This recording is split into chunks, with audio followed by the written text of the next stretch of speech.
அம்பேத்கர் பகுஜன் சமாஜ் கட்சியினோட முன்னாள் மாநில தலைவர் சமத்துவ தலைவர் அண்ணன் ஆம்ஸ்ட்ராங் அவர்களோட 54வது பிறந்த நாளில் ஈரோடு மாநகர் பகுதியில் ஈரோடு வடக்கு தெற்கு மேற்கு மாவட்ட அனைத்து பொறுப்பாளர் ஒருங்கிணைந்த மாவட்டத்தின் சார்பாக நாங்கள் மரியாதை செலுத்தி இப்போ இந்த இடத்துல புகழ் வணக்கம் செலுத்திட்டு இருக்கிறோம். அண்ணன் ஆம்ஸ்ட்ராங் அவர்கள் உயிருடன் இருக்கும் காலகட்டத்தில் எப்பவும் பிறந்தநாள் அவர் விரும்பினதில்லை. அதை கூட சிலர் இப்போ ஒரு சர்ச்சையாக அவர் விரும்பாத ஒரு விஷயத்தை பண்ணுற மாதிரி சொல்கிறாங்க. இந்தியாவின் இரும்பு மங்கை தேசிய தலைவர் சகோதரி மாயாவதி அவர்களோட தலைமையில பாபா சாஹேப் அம்பேத்கர் என்ன சொன்னார்னா, தன்னோட 37வது வால்யூம்ல பக்கம் நம்பர் 488ல ஒடுக்கப்பட்ட மக்களுக்கு 1932 நமக்கு இரட்டை வாக்குரிமை மறுக்கப்பட்டதுக்கு பின்பாக ஒரு விடுதலை வேணும்னா அனைவரும் இந்தியாவில் இருக்கிற பெரும்பான்மை மக்கள் அனைவரும் சேர்ந்து ஒரு தேசிய கட்சி, ஒரு தேசிய தலைமை, ஒரு தேசிய சின்னத்தில் ஒன்றுபடணுங்கிற ஒரு மிகப்பெரிய தத்துவத்தை எல்லாருக்கும் வழிகாட்டுதலா கொடுத்துட்டு போயிருக்காரு.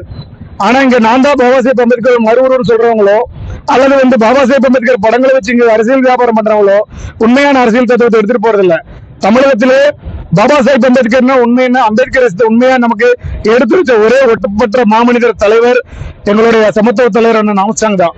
அவரோட வழியில நாங்க பின்பற்றி ஒரு மிகப்பெரிய சமூக மாற்றத்தை உருவாக்குற வேலையில எங்கேயும் இந்த மக்களுக்கான விளிம்புநிலை மக்களுக்கான மாற்றம் வந்துடக்கூடாது திட்டமிடப்பட்டு ஒரு அரசியல் படுகொலையை கடந்த ஜூலை 5ஆம் தேதி நடந்தது.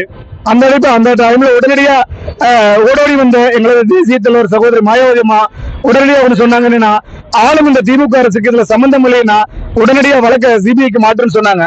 அன்னைக்கு அந்த வார்த்தையின் ஒருத்தம் என்ன ஒரு ஸ்டேட்மெண்டா தான் தெரிஞ்சதா. ஆனா இன்னைக்கு உச்ச நீதிமன்றத்துல வழக்க போய் 2 முறை மேல்முறையீடு பண்ணி இடைக்கால தடை வாங்கின இந்த தமிழக அரசனோட இந்த போலியான முகம், போலியான சமூக நீதி இப்ப வெட்ட வெளிச்சத்துக்கு வந்திருக்குது.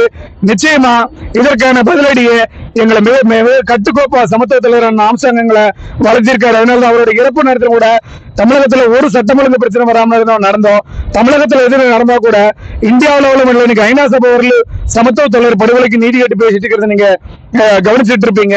அப்போ இந்த வரும் தேர்தல்ல 2026 சட்டமன்ற தேர்தல்ல நாங்க எந்த அளவுக்கு எம்எல்ஏக்கள் பொடிப்போம் இல்லையோ, ஆனா நிச்சயமா இந்த படுகொலைக்கு காரணமான இந்த அரசு அகற்றப்பட்டதுக்கு உண்டான மிக முக்கியமான எங்களது பகுஜன் சமாஜ் கட்சியினோட அனைத்து எங்களை ஆம்ஸ்ட்ராங்கனோட தம்பிகளா ஒவ்வொரு பகுதியிலும் கூட பிரச்சாரம் இருக்கும்.